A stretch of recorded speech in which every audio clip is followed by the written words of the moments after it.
Hi guys, it's Josh Games, and today what we're doing is my top 5 Legend of Zelda games. Now, this is my top 5, so if you don't agree with my list and you want to put yours in the comments below, then feel free, but let's say this is my top 5 Zelda games.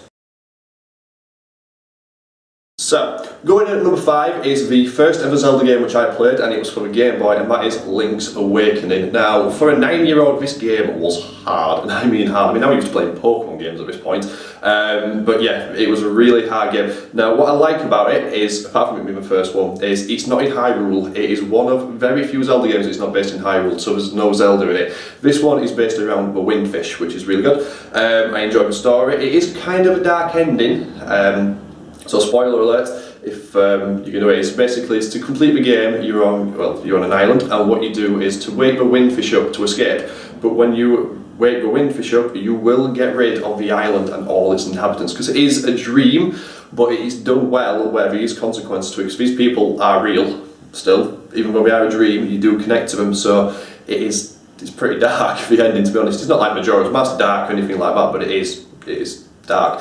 The dungeons are well thought out. You've got your normal Zelda thing where whatever item you find in the dungeon is what you use to defeat the bosses. Some of these bosses are hard, apart from that fish, which is pretty ridiculously easy, but the rest of them are really good. The map is well thought out, it's big, you can get lost quite easily. In the DX version you can change a few tunics, which is good by going through a graveyard. But for me, this game's on the list because it's the first one I played, and it's one that really introduced me to the franchise, and I do feel quite strongly about this game. So, we're going to go into number 4. Right, so number 4 is what most people would put probably number 1 on their list, and it is Ocarina of Time. Now, this game is fantastic. Almost everybody who had an N64 or even got a new 3DS and played the remastered version has played this game, and it is ridiculously good. It's possibly the flagship Zelda title that everything's compared to. It's the mechanic that we've been using to make other Zelda games on since. It's just a ridiculous good game. The dungeons are fantastic. The bosses are amazing. It's the first 3D Zelda as well, and you can walk into Hyrule and it's open land for the first time. The story is good, from being from child to adult, well, young adult, and then the whole world in ruin, so you can go back where Hyrule's not destroyed by Ganon yet, and then you've got the dark future where it is destroyed by Ganon, and the game itself is just fantastic. I don't really have to say that much on this game because everybody knows what it is, and it has the water temple. Now, I know people hate the water temple, but it is such a good dungeon. The boss is good, and I just love it, and the fight as well with Ganon and Ganondorf at the end is just iconic. So we're in for number 3.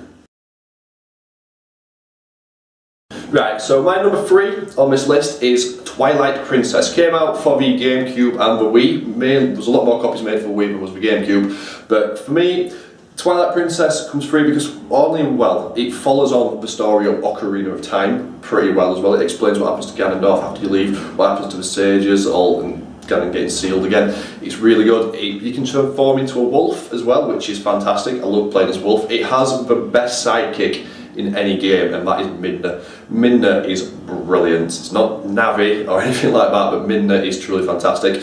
The game itself is brilliant. The dungeons are great. The only reason this game is third on my list, and possibly not number 1 or 2, is because the bosses were just ridiculously easy. The fight with Zant were good, and the fight with Ganon was brilliant. When you fight Zelda, not Fate, that's where Yorkshire coming out. When you fight Zelda, it's a reminder of how you fought Ganon in Ocarina of Time, or Ganondorf, when you have to hit the light balls back, and I do like that little tinge towards it. It's really good. The hero shade, which is very heavily hinted to, but that is the previous Link who's teaching you moves, and it's also the first time he talks when he needs to. So Twilight Princess is number 3. Brilliant game. If you're going to get it, if you haven't played it, I'd be surprised, but get the one for the GameCube instead of the Wii, because the Wii is a bit awkward. Or you can get it for Wii U now, because it got remastered, and you get an amiibo with it, which is really good. But Twilight Princess, number 3. So, on to my number 2.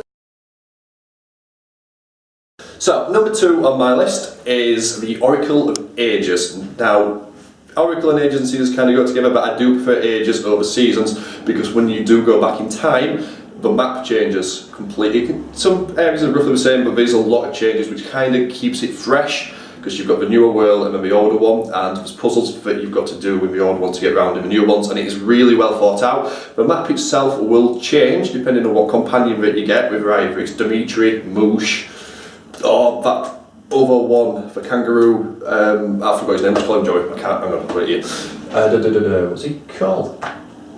Ricky, that's the one. So yeah, so the map changes, so like the kangaroo one, I believe that's Ricky, is if you get him, the map changes to like a lot more gaps, so you've got to use him to jump over, with Dimitri, a lot more water. So again, it keeps it fresh in that sense again. It's got the Game Boy dungeons as well, which I love the Game Boy dungeons, because they're very similar to the original ones. The bosses are fantastic, just the dungeon layouts, the map, I even like the story. If you do complete both of them as well, you get a code and you get to fight secret bosses at the end of the game. And for me, this is it's number 2 on the list because it's just brilliant. I spent so many hours playing it, talking to my friends about it and where to go. It's just a brilliant game, and that's why it is number 2. So, we've now reached number 1. Number 1 on my list is Breath of the Wild. Now, it is the latest Zelda game in the franchise, came out for Wii U and Switch, and it's fantastic. It truly is just a brilliant game. It didn't get 10 out of 10s in reviews for nothing. Now, we have compromised on story for a more open world feel, so it's more of a journey that you experience than an actual proper story, which I would have liked more story in it, but we are getting some DLC, which is going to hopefully tie a bit more into it. They've dropped dungeons and put something else in, which is okay. They're not as good as the temples, but they are still fun. My only problem I had with Breath of the Wild is the end boss was such a disappointment. But apart from that, this game is absolutely fantastic. It's possibly one of the best games I've ever played, and I'm putting it up there with Final Fantasy VII. The amount of freedom that you have in this game, nobody will play this game the same. My experience to your experience will be different.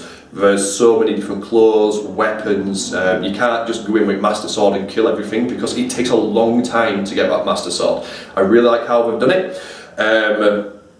You've got to go to little shrines which allow you to teleport later on, so you don't have to keep walking around this absolutely massive, immersive, beautiful world.